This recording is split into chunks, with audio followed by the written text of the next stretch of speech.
Halo semuanya, welcome back di channel Rico Reas bersama saya Rico. Hari ini saya akan mereview lens box semi ekstrim yang saya buat. Nah, di sini sebelum kita masuk ke reviewnya, saya akan memberitahu terlebih dahulu bahwasanya meskipun lensa yang hari ini saya review adalah lens box buatan saya sendiri dan lens box yang saya perjualbelikan, saya akan berusaha untuk memberikan review sejujur-jujurnya untuk lens box yang satu ini. So, langsung aja kita review. Pertama, apa sih lens box semi ekstrim itu?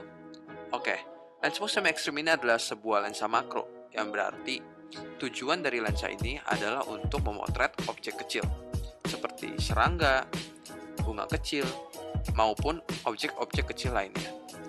Nah, perlu digarisbawahi, lensa makro itu bukan lensa zoom atau tele, melainkan lensa yang memiliki tingkat pembesaran yang lebih dibandingkan lensa pada umumnya. Oleh sebab itu, jarak fokus dari lensa makro ini sangat dekat dengan objek yang akan difoto, yaitu berkisar 2,5 cm.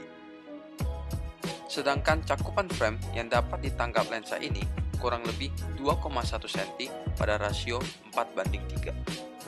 Secara teknis, pemakaian lensa ini tidak membutuhkan requirement atau syarat tertentu. Semua merek smartphone bisa menggunakan lensa ini.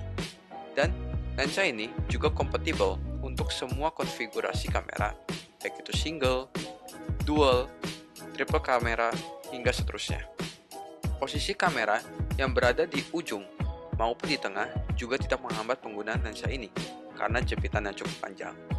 Selain itu, karena jarak dari lubang jepitan ke lensa yang tidak seperti lensa pada umumnya, maka ketika kita menggunakan lensa ini, kita tidak perlu menggunakan zoom untuk menghilangkan vignette.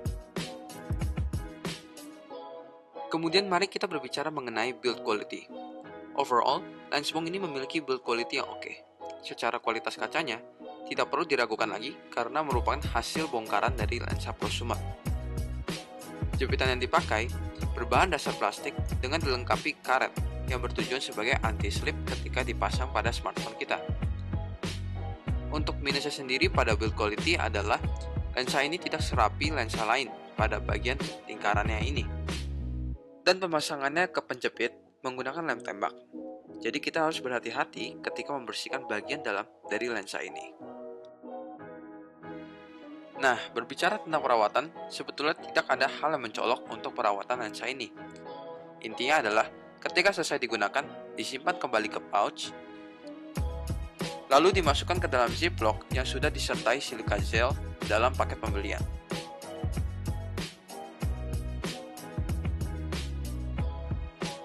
Dan untuk pembersihan, saya sarankan bagian luar saja, karena bagian luar lebih rentan dengan kotoran dibandingkan dengan bagian dalam. Teman-teman juga bisa membeli cairan pembersih kacamata, kemudian disemprotkan ke lap microfiber, dan setelah itu tinggal mengelap lensa ini. Oke, lalu apa sih kelebihan dan kelemahan dari lens box ini? Untuk kelebihannya sendiri, lensa ini adalah lensa yang sangat ringan. Beratnya hanya 11 gram, yang mana ini sangat membantu terutama bagi pemula yang masih sering tremor ketika ingin memotret foto makro. Kemudian, pembesaran.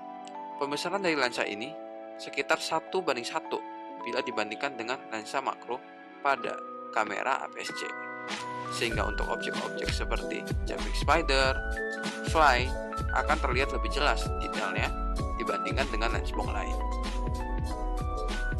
Untuk kelemahannya, ada di build quality seperti yang tadi sudah saya katakan, bahwa pemasangan lensa ini ke penjepitnya menggunakan lem tembak, jadi perlu lebih berhati-hati dalam membersihkan lensa bagian dalam. Kemudian, bagi yang menyukai serangga cukup besar dan berharap dapat memotret full body, mungkin keinginan tersebut tidak bisa terwujud dengan lensa ini. Namun, apabila lensa ini di-apply untuk memotret objek-objek serangga yang lebih besar tersebut, seperti lobsterfly, capung, maka Anda akan disajikan dengan detail yang luar biasa dari lensa ini. Terakhir, untuk siapakah lens box ini?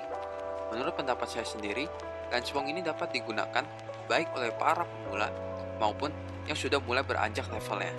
Pada dasarnya, kelebihan suatu lens box adalah kelemahan dari lens box yang lain. Maka dari itu, setiap lens box saling melengkapi satu sama lain. Sebelum menutup video kali ini, saya akan suguhkan beberapa hasil foto menggunakan Lensbox semi ekstrim ini. Namun sebelum itu, apabila kalian suka dengan video ini, klik like. Apabila kalian belum subscribe, klik subscribe.